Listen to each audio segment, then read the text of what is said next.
al-ilmu al-munazzal min indillahi mutlaqan bighairi wasilah. Bighairi wasilah. Ilmu yang langsung turun dari sisi Allah. Allah itu qadim. Bagaimana mungkin langsung menurunkan ilmu kepada kita yang hadis yang baru ini? Maka harus mengenal hembusan sang qadim di dalam diri kita. Tapi ingat, hembusan itu bukanlah Allah. Hembusan itu hembusan saja. Cuma ada beberapa orang kebatinan membawa nama tasawuf, dikira di dalam dirinya ada Tuhan. Enggak begitu. Nafakhtu fihi min ruhi, aku tiupkan ke dalamnya hembusanku. Hembusan itulah yang ada di dalam diri kita. Hembusan inilah yang bisa menampung ilmu laduni. Jadi sebenarnya di saat ditiupkan di dalamnya sudah ada laduni. Jadi Allah meniupkan ruh hembusan itu, di dalam itu sudah ada ilmu. Maka yang disebut laduni itu mendownload ilmu Allah langsung dari ruh kita. Karena ruh kita adalah hembusan darinya. Paham? Jadi deket gak tuh?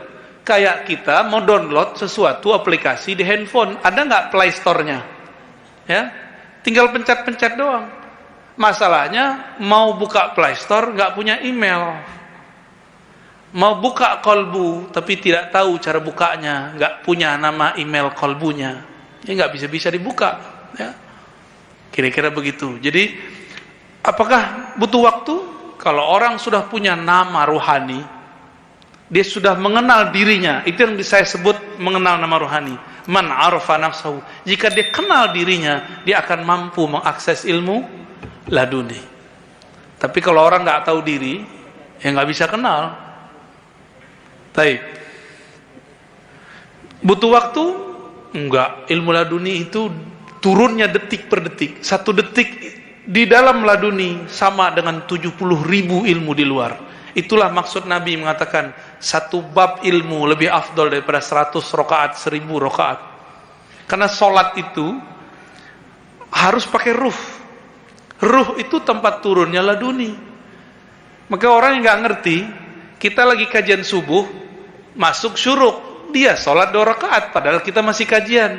Dia lupa, ngaji ini lebih afdol dari sholat 2 rakaat. 1 bab ngaji lebih afdol dari 1000 rakaat.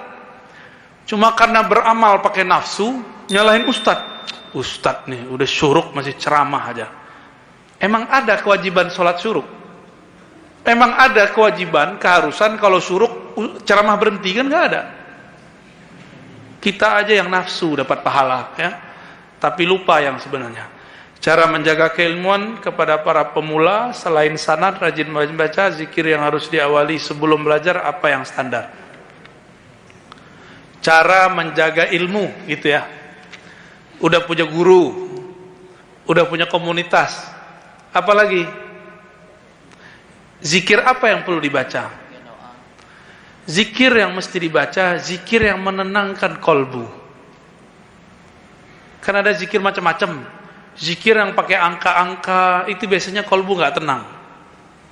Jadi zikir yang nggak pakai angka lagi, zikirnya langsung terhunjam ke dalam kolbu.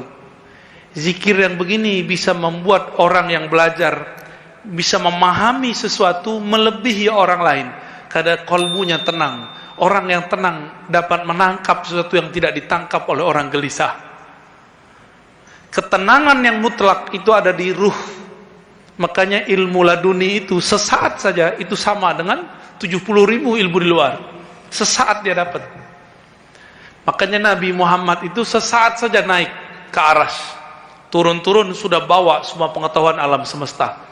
Karena turunnya ke ruhani. Simbolnya tubuhnya dinaikkan. Padahal itu sebenarnya adalah cara Allah Subhanahu wa taala memberikan penjelasan. Mau gimana pun asbab harus diambil. Asbab harus diambil. Jadi coba belajar zikir yang menenangkan kolbu. Jadi ada teman saya, mahasiswa jatuhnya ya. Dia nanya, Ustadz, nanti kalau saya belajar zikir, hafalan saya hilang. Nah, ini godaan setan orang hafal nih.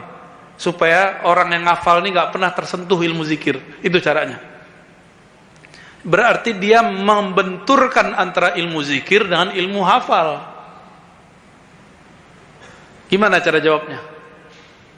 Quran ente ngomongnya gimana? Ala bidzikrillah tatmainnul qulub. Sama nggak Quran kita? Sama kan surat Ar-Ra'd ayat 28 ada bunyi lainnya. Oh, itu pasti Qurannya beda tuh. Ketahuilah hanya dengan menyebut nama Allah kalbu jadi tenang. Orang baru bisa takrir cepat kalau kalbunya tenang.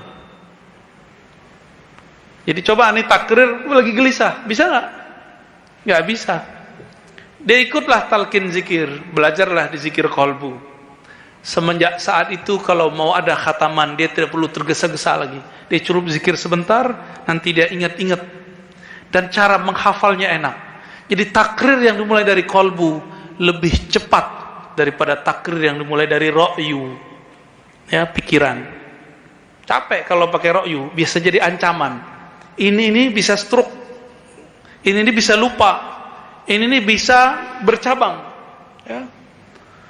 Apalagi antum nih ya, yang galau-galau ini. Itu bentar-bentar udah hilang tuh. Jadi sebenarnya bukanlah maksiat yang bikin hafalan hilang, tapi pikiran bercabang. Maksiat itu salah satu yang bikin bercabang. Gitu. Ya. Bukan sekedar maksiatnya, tapi efek maksiat di pikiran itu. Maka Imam Syafi'i hilang hafalannya cuma dengan melihat aurat lawan jenis. Karena waktu itu susah ngelihat aurat. Sekarang kita baru keluar, nggak perlu kita lihat lirik-lirik, dianterin itu ya. Mau gimana lagi? Ya, baru hafal kulhu langsung hilang. Nggak juga, nggak hilang-hilang kan kulhunya dari dulu, nggak hilang-hilang. Karena antum nggak pernah pecah fokusnya waktu baca kulhu, PD-nya bukan main ya. Kulhu Allah. Ya, jadi zikirlah zikir kalbu yang menenangkan hati, maka ilmu yang kita serap akan tersimpan dengan baik.